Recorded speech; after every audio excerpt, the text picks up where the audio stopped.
Most welcome everyone. कैसे हैं आप लोग? आशा है कि बेहतरीन हैं और मजे में हैं और मस्त भी होंगे, है ना?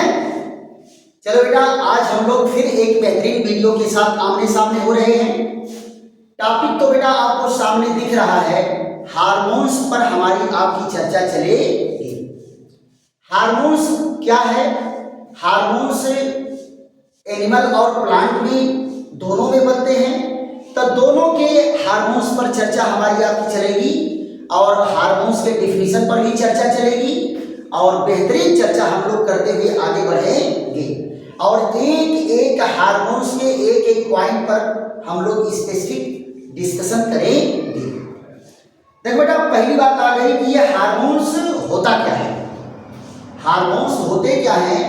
ये भी एक जटिल कार्बनिक यौगिक है, यह भी एक बायोमॉलिक्यूल है, बायोमॉलिक्यूल है और ये body growth and metabolic of body यानी शरीर के विकास और शरीर में होने वाली अभिक्रियाएं, इन सबको नियंत्रित करता है, चाहे वो पौधे हो चाहे वो जंतु हो। लेकिन बेटा, पौधों और जंतु के दोनों के हार्मोन्स में थोड़ा अंतर होता है। क्लियर? इनके संवहन में थोड़ा सा वो होता है और इनकी कार्यप्रणाली में थोड़ा सा अंतर होता है कि नहीं? लेकिन दोनों हैं हार्मोन्स। तो पहले हमारी आपकी चर्चा किस पर चलेगी? पादप हार्मोन्स, प्लांट हार्मोन्स पर चर्चा चलेगी। तो जरा इसको देख लीजिए कि प्लांट हार्मोन्स आखिर क्या है। तो पहले पॉइंट में क्या कहेंगे? पादप हार्मोन्स। पादप हार्मोन्स क्या है? जटिल कार्बनिक यौगिक है, जटिल कार्बनिक यौगिक है, जटिल कार्बनिक यौगिक है। क्लियर? दूसरी चीज, यह पौधे के विशेष भाग में बनता है, यह पौधे के विशेष भाग में बनता है, विशेष भाग में बनता है। कहां बनेगा? पौधे के विशेष भाग में बनेगा। और पौधे का विशेष भाग कौन है? यहां जरा देखो, विभाज्य ऊतक, विभाज्य ऊतक में बनेंगे। अब विभाज्य ऊतक कहां पाया जाएगा? विभाज्य ऊतक पाया जाता है तने का शीर्ष, तने का शीर्ष, कामा जड़ का शीर्ष, जड़ का शीर्ष भाग व नई पत्तियां, नई पत्तियां जहां होती हैं वहां ये बनते हैं। तीसरे पॉइंट में क्या कहा गया? संवहन ऊतक, संवहन ऊतक फ्लोयम, संवहन ऊतक फ्लोयम, संवहन ऊतक फ्लोयम द्वारा संवहन होता है, संवहन होता है। चौथे पॉइंट में क्या कहा गया? अपने लक्ष्य बिंदु, अपने लक्ष्य बिंदु पर प्रभावी होते हैं। ये प्रभाव कहां डालेंगे? जहां इनका कार्य है वहीं ये प्रभाव डालते हैं, अपने लक्ष्य बिंदु पर इनका प्रभाव पड़ता है। क्लियर? हार्मोन शब्द का प्रयोग बेटा सबसे पहले कौन किया था? स्टर्लिन नामक वैज्ञानिक ने किया था, वो भी 1906 में। तो यहां देखो क्या है? हार्मोन्स शब्द का प्रयोग, हार्मोन शब्द का प्रयोग, हार्मोन शब्द का प्रयोग स्टर्लिन, स्टर्लिन नामक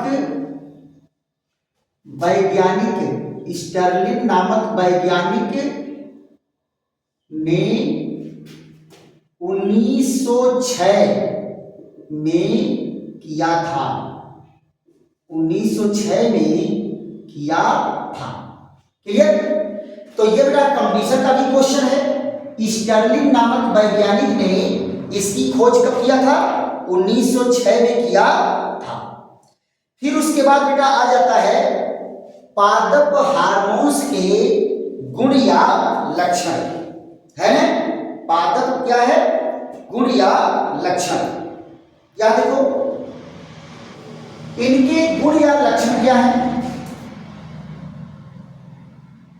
पादप हार्मोन्स के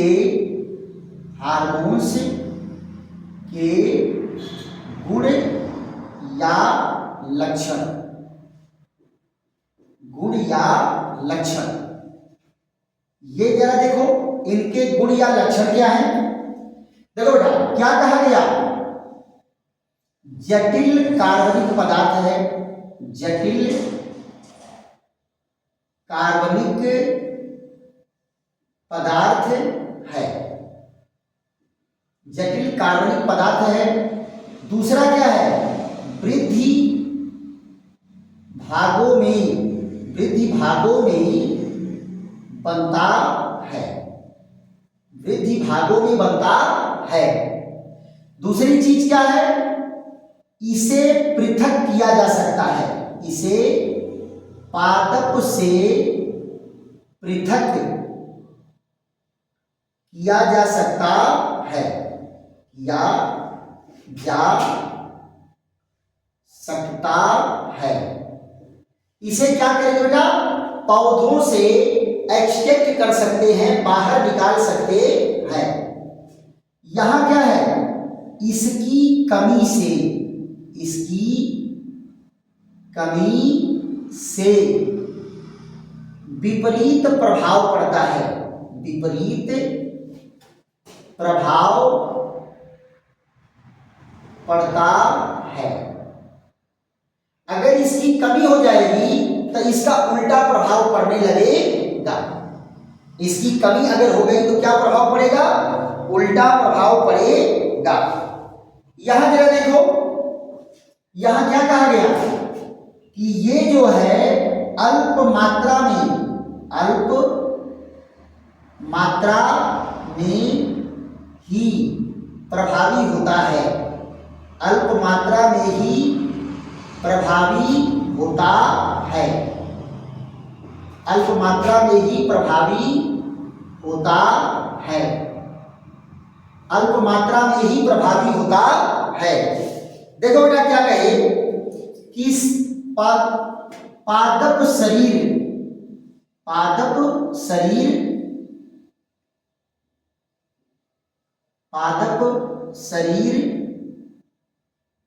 की वृद्धि, पादप शरीर की वृद्धि व क्रियाओं का नियमन करता है, नियमन करता है। यह है। अब बात आ जाती है पादप हार्मोन्स का वर्गीकरण। पादप हार्मोन्स बेटा दोनों प्रकार का है, वो वृद्धि निरोधक भी होता है और वृद्धि प्रेरक भी होता है। तो 5 प्रकार के हार्मोन्स में 3 प्रकार के वृद्धि प्रेरक हैं और 2 प्रकार के क्या है? वृद्धि रोधक है। तो यहां जरा देखो हार्मोन्स के प्रकार, इस पर चर्चा होगी। हार्मोन्स के प्रकार तो क्या बताए? यहां देखो इसको क्या कहेंगे? Kinds of hormones, kinds of hormones. तो 2 प्रकार के हार्मोन्स हैं। पहला कौन है? वृद्धि प्रेरक, वृद्धि प्रेरक को रेगुलेट करते हैं। इसको क्या कहेंगे? Growth regulatory hormones. Growth regulatory hormones.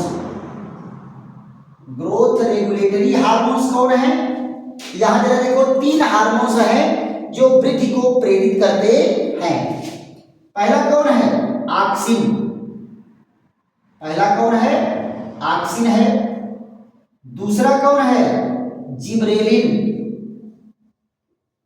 Gibberellin है। और तीसरा कौन है?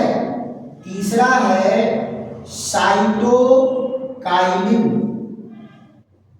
साइटोकाइनिन है। साइटोकाइनिन है। और दूसरा हार्मोन्स क्या है बेटा? दूसरा हार्मोन्स है वृद्धि निरोधक। वृद्धि निरोधक हार्मोन्स। वृद्धि निरोधक हार्मोन्स, ये इसको क्या कहते हैं बेटा? वृद्धि निरोधक हार्मोन्स को कहेंगे growth inhibitor hormones. Growth inhibitor hormones. Growth inhibitor hormones जो ग्रोथ को स्लो कर देता है, विकास को स्लो कर देता है। इसमें 2 हार्मोन्स हैं। पहला है एब्सिसिक हार्मोन्स। Abscisic hormones. और दूसरा है एथिलीन।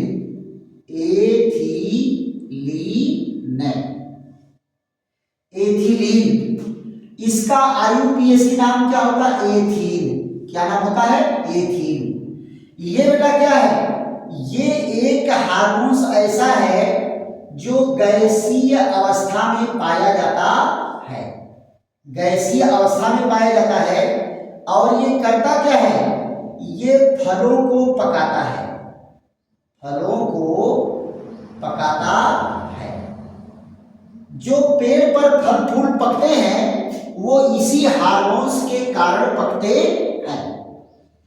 तो इसके बाद हमारी आपकी चर्चा क्या चलेगी? ऑक्सिन पर चलेगी। ऑक्सिन क्या है और ये कौन सा कार्य करता है, इस पर हमारी आपकी चर्चा होगी। आप जरा देखो, सबसे पहले हमारी आपकी चर्चा किस पर चलती है? ऑक्सिन पर चलती है। राइट? ऑक्सिन क्या है बेटा? वृद्धि प्रेरक हार्मोन्स है। ऑक्सिन क्या है? वृद्धि प्रेरक हार्मोन्स है। यहां देखो, पहला हार्मोन्स हम लोगों का क्या है? ऑक्सिन। ऑक्सिन है। ये ऑक्सिन की अंग्रेजी क्या होती है? AUXIN। क्या होती है? AUXIN ऑक्सिन, है ना? यहां देखो, ये क्या है? एक महत्वपूर्ण वृद्धि प्रेरक हार्मोन्स। एक महत्वपूर्ण वृद्धि प्रेरक हार्मोन्स। वृद्धि प्रेरक हार्मोन्स है। वृद्धि प्रेरक हार्मोन्स है। क्लियर? दूसरी चीज क्या होता है? ये पौधों के ऊपरी सिरों पर बनता है और कोशिकाओं की लंबाई बढ़ाता है। यहां देखो, ये पौधों के शीर्ष पर